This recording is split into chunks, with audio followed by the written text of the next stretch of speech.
এখন আমরা ক্লাস 12-এর রাসায়নিক গতিবিদ্যা চ্যাপ্টার অন্তর্গত এই প্রমাণটা করার চেষ্টা করব।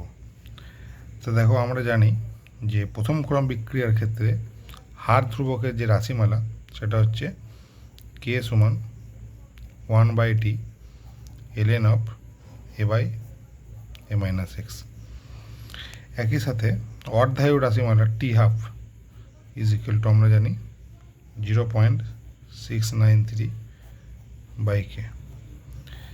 এখন এখান থেকে আমরা লিখতে পারি তাহলে kt is equal two ln of a/a-x।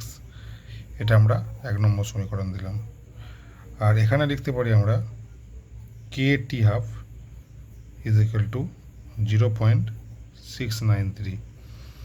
এখন এই kt half is equal two এই যে 0.693, এটা কিন্তু এই 0.693 এটা হচ্ছে ln2 এর মান, অর্থাৎ log2 এর মান। এখানে আমরা 0.693 বদলে আমরা ln2 পুট করব। এটা এই কারণে আনতে হলো যেহেতু এখানে এই যে 2 রয়েছে, এই 2টাকে আনার জন্য কিন্তু এটা করতে হবে। এটাকে আমরা 2 নম্বর সমীকরণ দেবো। এখন যদি আমরা 1 নম্বর সমীকরণকে 2 নম্বর সমীকরণ দিয়ে ভাগ করে দিই, তাহলে আমরা জানি যে kt by kt half is equal to এর হলো ln a/a-x divided by ln2।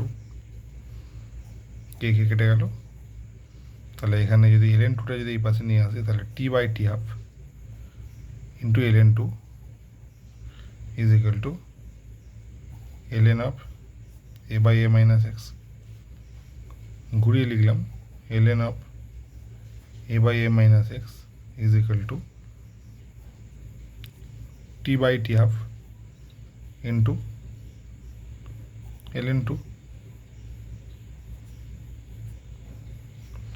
এখন লগের যে সূত্র, সেখানে আমরা জানি যে লগের সামনে যদি কোনো কিছু থাকে সেটা পাওয়ারে চেঞ্জ হবে। তাহলে এখান থেকে আমরা লিখতে পারি এটা ln অফ a/a-x সমান ln2 two the power t/t half. এখানে লগের একটা সূত্র আছে, a log b যদি হয়, এটা আমরা লিখতে পারি log b two the power a, এটা লেখা যায়। ঠিক আছে, সামনের জিনিস পাওয়ারে ওঠে। তো উভয় পক্ষে যদি লগ ক্যান্সেল হয়ে যায়, তাহলে এখানে রইল a/a-x is equal two 2 two the power t/t half. এখন যদি এটাকে যদি রেসিপ্রোকাল বা অনন্য করে দিই, তাহলে এটা a-x/a হয়ে গেল। তাহলে এটাও রেসিপ্রোকাল হয়ে যাবে, যে হয়ে যাবে 1/2 two the power t/t half. এটাকেই আমরা এইভাবে লিখতে পারি 1/2 whole to the power t/t half. এইভাবে লেখা যায়, কারণ 1-এর মাথায় পাওয়ার মানে সেটা 1-ই থাকবে। এখান থেকে আমরা পেলাম a-x ইজ ইকুয়াল টু, এইটাকে ওইদিকে পাঠিয়ে দিলাম a into 1/2 whole to the power t/t half. এটাই আমাদের প্রমাণ করতে দিয়েছে, অর্থাৎ এটা প্রমাণিত।